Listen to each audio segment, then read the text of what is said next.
이번에는 전국 상황 자세히 짚어보겠습니다. 배종호 한국정치평론가협회 회장, 정연국 전 청와대 대변인과 함께하겠습니다. 어서 오십시오. 안녕하세요. 네, 안녕하세요. 네. 자, 어제도 국감장 여야의 거친 공방이 오갔습니다. 법사위에서는 민주당이 내놓은 사법개혁안을 두고 충돌이 빚었는데요.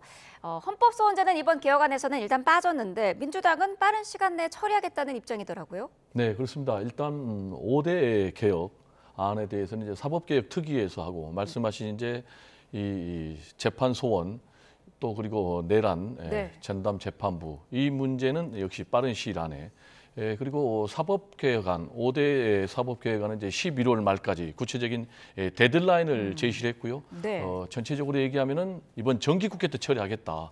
그리고 말씀하신 이제 재판 소원 문제라든지 또 내란 전담 재판부 이런 부분도 역시 이제 빠른 시일 내에 하기로 했기 때문에 결국 이제 이번 정기국회 안에는 처리할 것으로 보여지고요. 네. 일단 정청래 당 대표의 의지가 굉장히 강하기 때문에 의원들과 공동으로 발의해서 결국 이제 공론화 과정을 거쳐서 제가 볼 때는 당론으로 추진하지 않을까 이렇게 전망이 됩니다. 네, 국민의힘은 이 사법개혁안이 사법권의 독립을 침해한다라는 입장인데 어제 국감장에 현직 법원장들이 참석을 하지 않았습니까? 그 이야기를 들어봤더니 법원장들도 위헌 소지가 있다고 보는 것 같더라고요.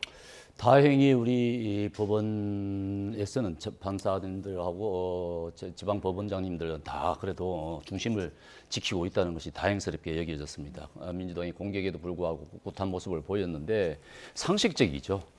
그게 위헌 소지가 다분하다는 건 누구나 알 수 있는 부분 아니겠습니까? 지금 우리나라 헌법이 지금 3심제 아닙니까? 3심제인데 지금 재판 소원을 한다 그러면은 지금 최종심이 대법원의 판결인데 대법원 네. 판결도 불복을 해서 헌법재판소로 가져간다는 것 아니겠습니까? 그렇게 해야 되면 사실상의 4심제입니다. 우리 헌법이 3심제를 규정하고 있는 4심제를 한다 그러면은 그건 당연히 위헌이지 않습니까? 그건 상식적이잖아요. 이미 우리가 배웠던 바입니다. 그런데 그거를 뒤집겠다고 하는 것인데 그 이유는 단 한 가지겠죠. 이재명 대통령의 재판 때문에 그렇다고 우리는 볼 수밖에 없는 것인데 그러게 이제 위헌성이 있다 보니까 전현희 의원 같은 경우는 이거는 헌법재판소의 1심이다 이런 얘기를 하더라고요. 그러면 헌법재판소에 그럼 1심, 2심, 3심이 또 있습니까? 지금 이게 이 개혁이라고 이름을 붙여서 사법개혁을 한다는 이유가 국민들의 불편을 없애주려고 하는 것 아니겠습니까? 네. 대법원에 정체되어 있는 사건들 빨리 처리하겠다는 것 아니겠습니까? 그런데 지금 1심, 2심, 3심도 지금 고통스럽고 변호사비 그렇게 많이 들어가는데 헌법재판소 또 가서 또 변호사비를 내라는 얘기입니까? 이게 참 이게 개혁이라고는 이름을 붙였습니다만은 저는 이게 국민을 위한 그런 사법제도 개선이 아니다. 저는 그렇게 보고 네. 있습니다. 네, 일반적인 얘기만 하니까요. 제가 좀 반론을 얘기를 해야 되겠는데 사심제다라고 얘기하고 있는데 이건 이제 명백한 사실이 아닙니다. 사심제가 되려면 3심으로 재판이 끝나서는 안 되는 거죠. 4번이나 재판해서 최종적으로 확정 판결이 나야 되는데 지금 민주당이 재판 소원 법안을 이제 내서 추진하겠다라는 것은 재판이 확정 판결된 그런 재판에 대해서만 재판 소원을 한다는 것이고요. 두 번째로는 이게 헌법과 법률을 위반한 경우에만 하는 것이지 모든 재판을 다 재판 소원을 한다는 것은 아닙니다. 그래서 이건 명백히 다르다. 그리고 여기에 대해서 지금 국민의힘에서는 이재명 대통령 지키기다라고 얘기를 하고 있는데 이거는 국민의 기본권 지키기다라는 이제 주장을 분명히 민주당에서는 하고 있고요. 역시 이제 이 사법개혁이 추진되고 있는 결정적인 배경은 사법 불신에서 비롯된다. 사법 불신과 관련해서는 역시 이제 조희대 대법원장이 대선 개입에 의혹했다. 라는 이제 그런 문제가 가장 강력하게 불거지고 있고 두 번째로 이제 지기현 부장판사가 내란 숙에 윤석열 전 대통령을 풀어줬는데 이번 국감에서도 그런 전례가 있느냐 날 기준으로 하지 않고 시간으로 한 전례가 있느냐라고 얘기하니까 서울중앙지법원장이 그런 전례는 없다라고 분명히 밝혔고요. 그리고 지기현 부장판사가 그냥 룸살롱이 아니다라고 얘기했는데 이번에 국감에서 밝혀진 게 이 술값 비용으로 170만 원이나 냈다는 것 아니겠습니까? 그리고 상고심 기간 동안에 촛불, 번갯불에 구워 먹듯이 그렇게 재판을 진행해서 파기환송으로 유죄 취지로 내렸는데 그 기간 동안에 대법관 2명이 해외 출장까지 갔다는 거 아니겠습니까? 그렇다면 이 재판 자체가 졸속으로 부실을 했다는 것이 다 드러났기 때문에 국민들이 이 사법부를 개혁을 해야 된다. 그리고 조희대 대법원장은 사퇴해야 된다라는 그런 여론이 압도적으로 높은 상황이 아닌가 이렇게 생각이 됩니다. 네, 민주당도 대법원의 판결을 전부 다 다시 하는 게 아니라 헌법과 법률을 위반한 거에 대한 것만 다시 재판을 한다라고 이제 주장을 하고 있는데 그렇다면 이거를 누가 판단하느냐라는 문제도 있는 것 같아요. 지금 그것을 대법원 판결을 가지고 헌법재판소까지 갈 필요도 없습니다. 지금 재판 과정에서 위헌법률 제청이 있습니다. 네. 위헌법률 제청이 지금 뭐 재판 받을 때 이것은 명백하게 헌법과 법률에 위반되게 지금 재판을 하고 있다 그러면 위헌법률 제청을 하면 됩니다. 위헌법률 제청을 하면 헌법재판소에서 판단을 해요. 그런데 무슨 지금 뭐 대법원 판결을 난 거 가지고 헌법재판소를 또 갑니까? 그럴 이유가 하나도 없는 거예요. 이것은 명백하게 이재명 대통령을 왜 얘기를 하냐면은 이제 유죄시치료 파기환송에 대해서 고법에 넘어왔잖아요. 고법은 유죄를 낼 수밖에 없잖아요. 그러면 유죄로 대법원이 판결을 낼 수밖에 없습니다. 그렇다 그러면은 한 번 더 가자는 얘기죠. 헌법재판소에 가서 뒤집자 이 얘기 의도가 분명해 보이는 것 아니겠습니까? 그건 뭐 삼축동자도 다 아는 얘기 아니겠습니까? 반박하실 내용이 사실과 있으실까요? 다른 얘기를 하고 있는데요. 위헌법률 심판 제청 관련해서는 국회에서 정한 이 법이 과연 위헌이냐 합헌이냐라는 걸 따지는 거고 지금 재판 소원을 하자는 것은 재판의 판결이 내려졌는데 이게 헌법을 위반했냐 또 법률을 위반했냐 절차적으로 또 내용적으로 이걸 얘기하는 게 지금 전혀 다른 근거를 내서 지금 말씀하고 있다라는 얘기를 좀 드립니다.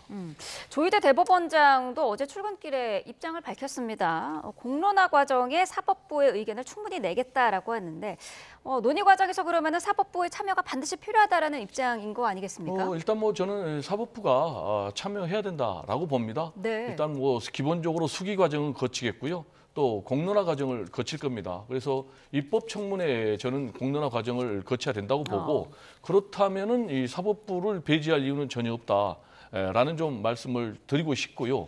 그렇지만은 조희대 대법원장이 이런 주장을 하기 전에 본인과 관련된 의혹에 대해서는 좀 반드시 소명을 할 필요가 있어요. 왜 대법원이 대선 개입을 했느냐라는 부분과 관련해서 강력한 의혹을 받고 있지 않습니까? 그리고 사법부가 12.3 내란이 일어났는데도 불구하고 여기에 대해서는 아무런 입장을 발표하지 않았어요. 침묵을 했어요.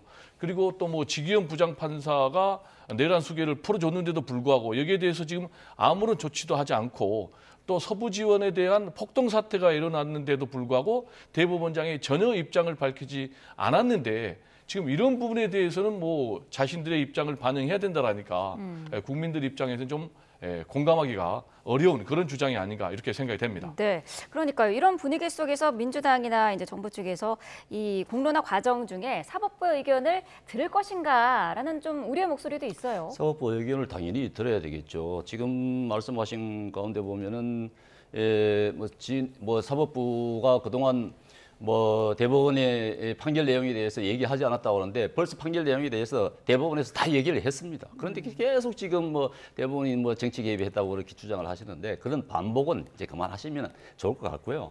지금 이제 사법 제도가 누구를 위한 제도 개선입니까? 국민을 위한 제도 개선 아니겠습니까? 어느 특정인을 위한 제도 개선이 돼서는 안 되는 것이에요. 네. 그렇기 때문에 지금 이 부분에 대한 공론화가 절대적으로 필요하다. 민주당 독단으로 이 부분을 사법 제도를 개선한다, 바꾼다. 이런 부분은 있을 수 없는 일입니다. 그건 다 국민 피해로 돌아가는 것이에요. 그렇기 때문에 이게 대법관 정원을 하자는 이유도 뭡니까? 대법원에 와 있는 사건을 빨리 처리하자는 것 아니겠습니까? 그래서 국민들에게 불편을 해소하자는 것인데 그걸 또 헌법재판소로 한다 그러면은 국민들의 피해를 더 늘리는 것이잖아요.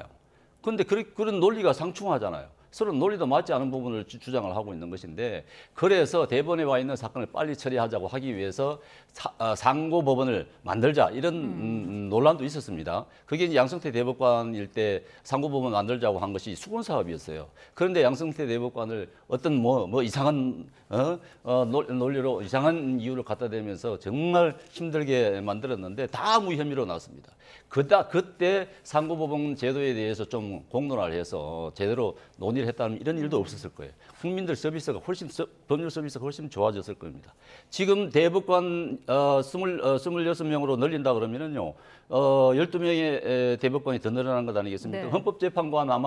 헌법재판 연구관이 아마 한 100명은 늘어나야 될 것입니다. 그럼 그 헌법재판관 100명 중견 판사들입니다. 그러면은 그런 1, 2심들은 다 어떻게 됩니까?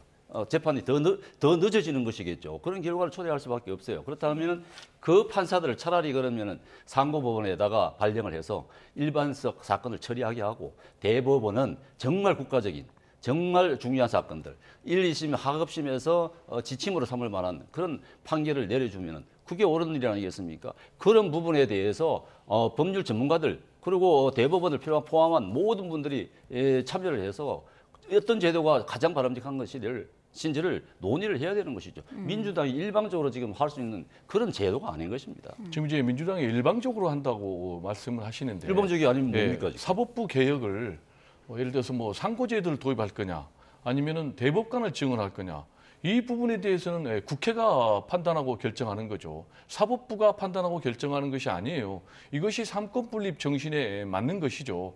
지금 그리고 양승태 대법원장 같은 경우는 어떻게 됐습니까? 사법농단 비리로 구속까지 됐지 않습니까? 그리고 재판까지 계속해서 받았고 그리고 또 후임자 지금 이 조희대 대법원장 같은 경우는 대선 개입 의혹 또 정치 개입 의혹까지 지금 받고 있는 이런 상황. 그렇다면은 이 사법부에 대해서는 뭔가 개혁이 필요하다라는 이제 그런 국민적인 공감대가 저는 이제 충분히 돼 있다라고 보고요. 그리고 이제 재판 소원 제도가 민주당이 일방적으로 이게 관철시킬 수는 없습니다. 가장 중요한 것은 이제 국민 여론이죠. 국민 여론이 재판 소원 제도 도입이 안 되겠다. 그럼 민주당이 못하는 거예요. 그리고 이제 두 번째로는 국민 여론이 있다 할지라도 결국 이제 국회에서 이게 통과가 돼야 되는 거예요. 그러나 현재는 이제 민주당이 절대 다수 의석을 점하고 있기 때문에 네. 저는 이제 국회에서 통과를 시킬 수 있다고 보여요. 근데 국회에서 이게 통과됐다고 해서 끝난 거는 아니고 이게 지금 헌법재판소에서 합헌이냐 위헌이냐라는 판단을 받아야 되거든요. 근데 이제 헌재에서 이 부분이 합헌이다라고 판단이 내려진다면 지금 뭐 국민의힘 또는 뭐 대법관들 일부가 주장하는 위헌 논란은 다 정리가 되는 것이다. 저는 이렇게 말씀을 드립니다. 하나 네. 바로 잡고 넘어가죠. 양승태 대법원장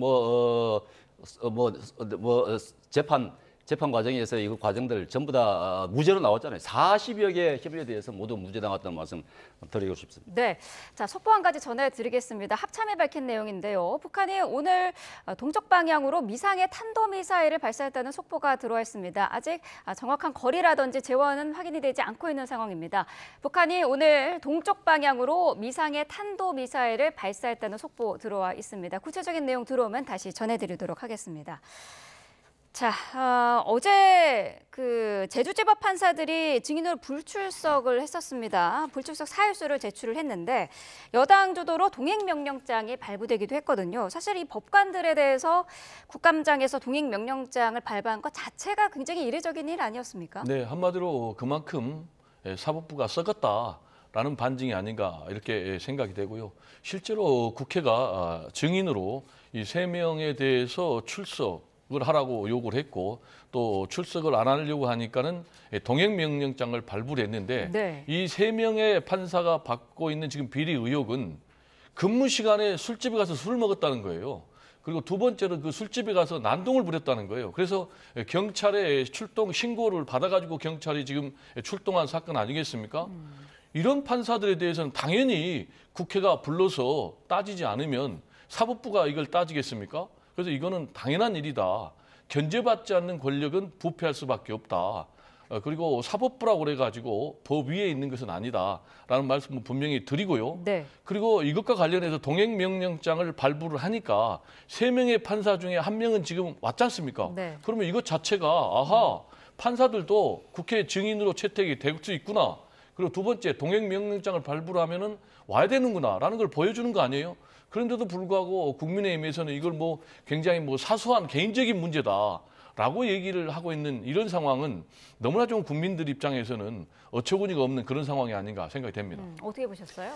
네, 이 판사들 몇 명의 그런 일탈 행위는 당연히 엄중 징계를 해야 되죠. 엄중 징계를 해야 되는데 이 몇 명의 판사들의 일탈 행위 이런 거 가지고 앞서 말씀하신 사법 전체가 썩었다 이렇게 그렇게 매도할 수는 없는 부분입니다. 그렇게 말씀하시면 안 되는 것이고요.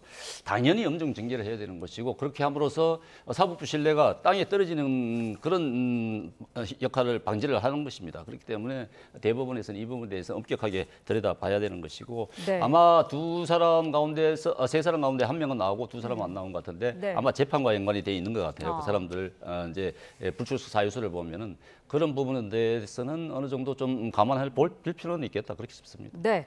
자, 과방위에서는 최민희 위원장의 자녀 결혼식이 논란이 됐습니다. 국정감사 기간 중에 국회에서 딸의 결혼식을 올렸고 피감기관의 화환을 받은 거는 부적절한 거 아니냐 이런 지금 국민의힘의 지적이 있었어요. 정말 한심한 일입니다. 근데 국감 기간 동안에 결혼식 날짜를 잡는 것도 그렇지만은 네. 또 국감 기간 내에 국회 내에서 또 장소를 잡았습니다. 사람째에서 잡은 것 같은데 그런 뭐 그렇다 그러면 피감기관을 어떻게 하라는 얘기입니까?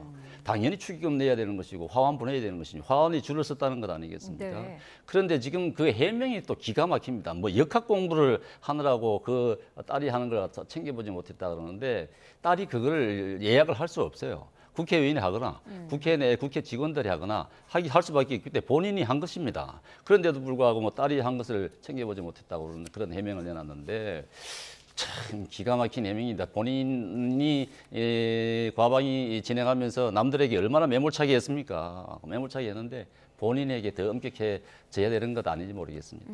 모바일 청첩장에 카드 결제 기능이 있었다는 점도 지적이 됐는데 물론 며칠 뒤에 이 결제 기능은 없어지긴 했습니다만은 민주당 내부에서도 이건 좀 과했다라는 지적이 있었던 것 같아요. 뭐 카드 결제 기능을 만약에 최민희 위원장이 했다면 그는 좀 굉장히 과한 것인데 최민희 위원장의 계좌번호는 아니고 딸의 계좌번호다. 지금 이렇게 해명을 하고 있고요. 말씀하신 대로 이제 결혼식 날짜 왜 국감 중에 했느냐, 네. 그리고 또 왜 장소가 국회냐, 이런 부분은 좀 논란의 여지가 있는데 결혼식 날짜와 관련해서는 미루고 이게 취소되다 보니까 그 날짜에 공교롭게 됐다라는 얘기를 하고 있고요. 장소와 관련해서도 뭐 딸이 결정한 문제다. 이렇게 얘기를 하고 있어요. 그러면서 딸과 관계가 좀 굉장히 소원하다라고 얘기를 하고 있는데 이런 부분은 좀 납득이 안 가는 부분이 있어요. 예를 네. 들면 뭐 양자역학 공부를 하느라고 딸의 결혼식을 제대로 챙기지 못했다. 이런 부분에 대해서는 좀 국민들이 설득 좀 공감하기는 좀 어려울 것 같고 네. 그렇지만 이제 이 문제의 핵심은 국회의원이 또 상임위원장이 자신의 지위를 이용해서 피감 기간에 청첩장을 돌렸느냐 그리고 그 청첩장에 계좌까지 찍혀 있느냐라는 것이 핵심인데 이것과 관련해서는 이제 최민희 위원장은 청첩장은 나는 돌린 적이 없다라고 이제 분명하게 얘기를 하고 있고 이 부분은 이제 허위 사실이다라고 얘기를 하고 있는데 이것과 관련해서 지금 국민의힘에서는 이제 구체적인 증거는 내놓지 못하고 있어요.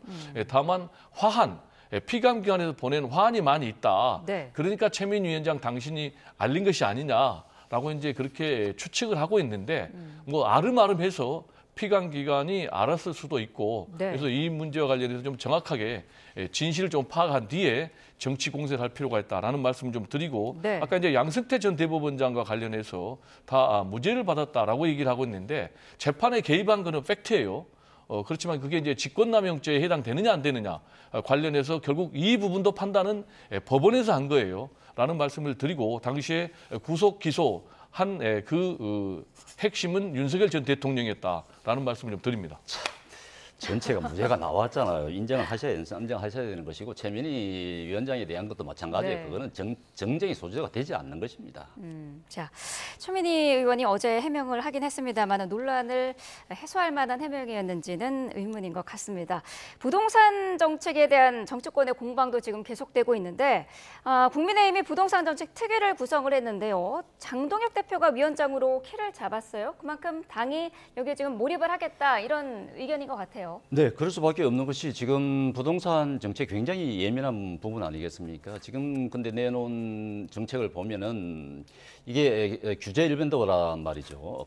그것도 매우 강력한 규제인데 수요를 억제해서 공급을 늘릴 생각은 안 하고 수요만 억제하겠다는 것인데 이재명 대통령 지난번 대선 때 그렇게 했습니다.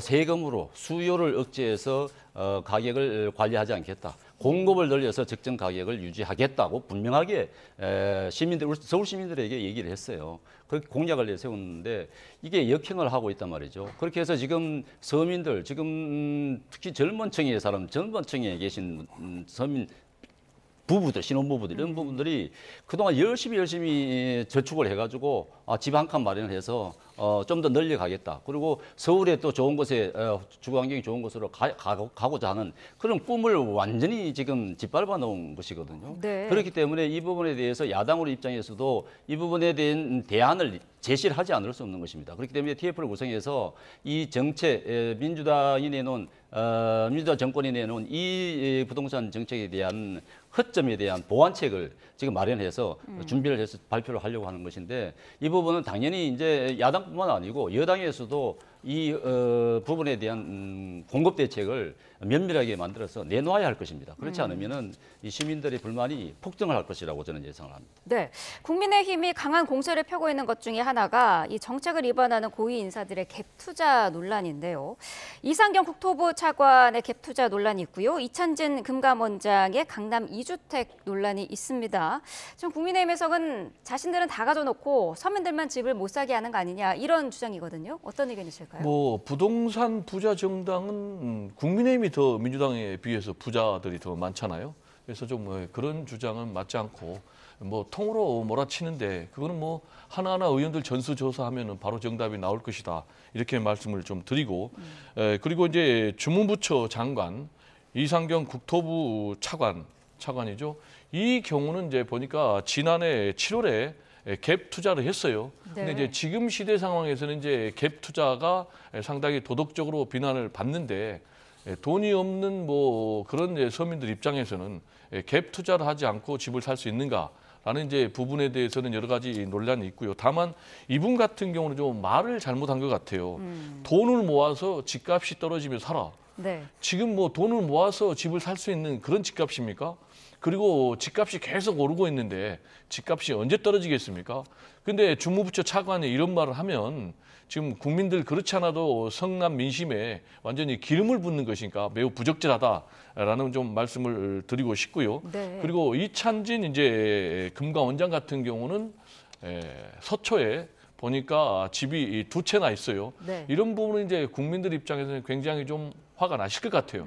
나는 집 한 채도 없는데 수십억씩 하는 그런 집을 강남 서초에 2채나 갖고 있냐. 그래서 이제 본인이 한 채를 한두 달 안에 처리하겠다라는 이제 입장을 밝혔는데 이 부분은 잘한 것 같고요. 그리고 이제 김병기 원내대표의 지금 뭐 잠실 재건축 아파트 이 주장과 관련해서는 전혀 사실이 아니다. 보니까 잠실에 1980년도부터 살았더라고요.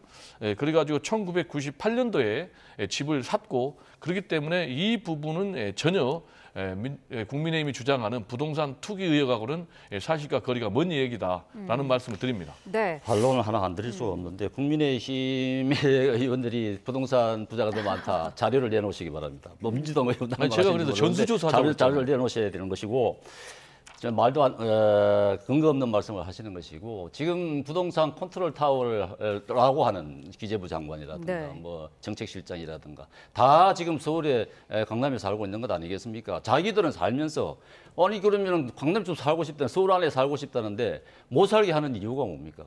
그게 말이 됩니까? 그건 정책 위반자들로서는 있을 수 없는 일 아니겠습니까? 본인들이 실천을 하지 않으면서 다른 사람 아니 좋은 곳에 살고 싶다는 것은 국민의 욕구, 당연한 자유스러운 욕구잖아요. 네. 그 욕구를 억누른다는 것이 그게 말이 됩니까? 욕구가 있으면 수요가 있으면은 그게 공급이 따라가는 것이 그게 바람직한 정책인 것이죠. 짧게 한 부분만 그러면 질문을 드릴게요.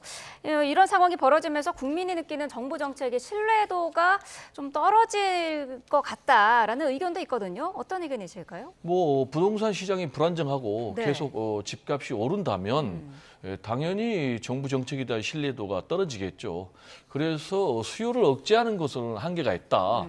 그래서 공급을 빨리 늘려야 된다라는 이제 얘기를 저도 하고 네. 모든 전문가들도 하고 민주당도 얘기를 하고 있습니다. 근데 이제 문제는 공급이라는 게 뭐 케이크 찍듯이 하루아침에 찍을 수 없는 그런 부동산의 특성이 있잖아요. 그런데 공급 부족의 문제를 출범한 지 4개월밖에 안 된 이재명 정부에 다 책임을 묻는 것이 온당하느냐. 그러면 윤석열 정권 3년 때는 과연 부동산 공급을 안 하고 뭐 했느냐. 그리고 뭐 오세훈 서울시장 같은 경우는 왜 토지거래 허가제를 풀었다가 이렇게 서울시장의 집값을 폭등을 시켰느냐라는 부분에 대해서도 책임이 있지 않나 이런 생각이 좀 듭니다. 네, 알겠습니다. 두 분 말씀 여기까지 듣겠습니다. 배종호 한국정치평론가협회 회장, 정연국 전 청와대 대변인과 함께했습니다. 고맙습니다. 네, 감사합니다.